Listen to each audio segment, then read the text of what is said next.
Rebel director Sandeep Reddy వంగతో super star Mahesh Babu cinema అని ఎప్పటినుంచో అంటున్నారు. అంతెందుకు మాన్ ఆఫ్ మాసెస్ ఎన్టీఆర్కి ఇప్పటికీ అరడజన్ సార్లు కలిశాడు సందీప్ రెడ్డి వంగ. స్పిరిట్ మూవీ అయిపోగానే ఎన్టీఆర్తో తన సినిమా ఉంటుందని అంతా ఒక అంచనాకు వస్తున్న టైంలో సడన్గా లెక్కలు మారాయి. సూపర్ స్టార్ మహేష్ బాబుతో సందీప్ రెడ్డి వంగ సినిమా ఓకే అవ్వడానికి ఒక జంతువు కారణం. అది అలాంటి జంతువు కాదు, 900 కోట్ల యానిమల్.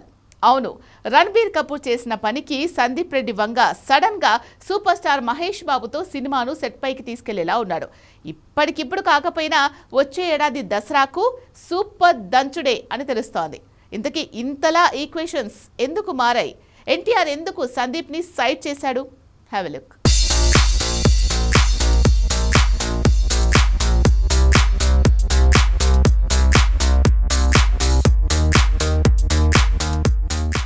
సూపర్ స్టార్ మహేష్ బాబుతో ఎప్పుడూ 2014లోనే సందీప్ రెడ్డి వంగ సినిమా తీయాలి. అదేంటో కాదు, అర్జున్ రెడ్డి. ఆ కథ తనకి నచ్చలేదు, శర్వానంద్ మెచ్చుకోలేదు, బన్నీకి నచ్చినా కమిట్ అవ్వలేదు.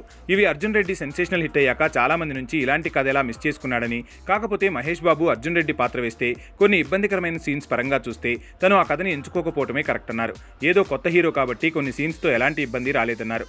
ఏది ఏమైనా మహేష్ ఒప్పుకుని ఉంటే కథ మార్చేవాడేమో సందీప్ చెప్పలేం. ఆ తర్వాత కూడా మహేష్ బాబుతో ఒక ఫ్యాక్టర్ బ్యాక్ డ్రాప్ లో మాఫియా జోనర్లో మూవీ ప్లాన్ చేశాడు.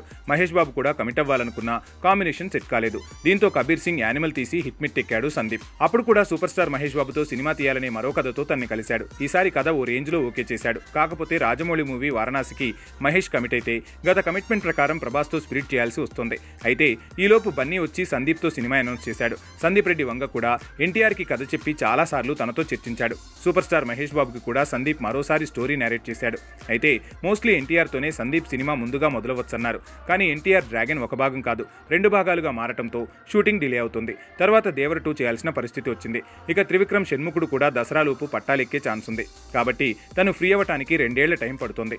ఈలోపు స్పిరిట్ ని పూర్తి చేసి సందీప్ ఖాళీగా ఉంటాడు. బన్నీ కూడా రాకా తర్వాత లోకేష్ కనకరాజ్ మూవీ చేయబోతున్నాడు. సో ఇప్పుడు సూపర్ స్టార్ మహేష్ బాబుతో సందీప్ సినిమా కమిట్ అయితే బన్నీ ఎన్టీఆర్ నుంచి ఎలాంటి అబ్జెక్షన్ రాకపోవచ్చు.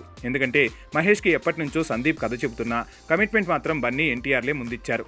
కాబట్టి ఆల్ ఆఫ్ సడన్ గా మహేష్ బాబుకి షిఫ్ట్ అయితే సందీప్ వల్ల బన్నీ ఎన్టీఆర్ నొచ్చుకున్నట్లు అవుతుంది. కానీ ప్రెజెంట్ ఈ ఇద్దరు కమిట్మెంట్స్ వల్ల సందీప్ స్పిరిట్ తీశాక చాలా ఫ్రీ అవుతాడు. వారణాసి షూట్ తర్వాత మహేష్ కూడా అవైలబుల్ గా ఉంటాడు. కాబట్టి ఈ ఇద్దరి మధ్య జరిగిన చర్చలకు అర్థం ఈ కాంబినేషన్ లోనే దసరాకి దంచుడు మొదలయ్యేలా ఉందనే టాక్ వస్తుంది. మోస్ట్లీ దసరా పండగకి సూపర్ స్టార్ ఫ్యాన్స్ కి సందీప్ రెడ్డి నుంచి సాలిడ్ అప్డేట్ రావచ్చు. ఇలాంటి డైరెక్టర్ తో అలాంటి సూపర్ స్టార్ సినిమా అంటే, అది కూడా పాన్ వరల్డ్ మూవీ వారణాసి తర్వాత అంటే భూమి బద్దలే. ఇదే సడన్ గా ఇండస్ట్రీలో జరిగిన అతిపెద్ద షాకింగ్ డెవలప్మెంట్.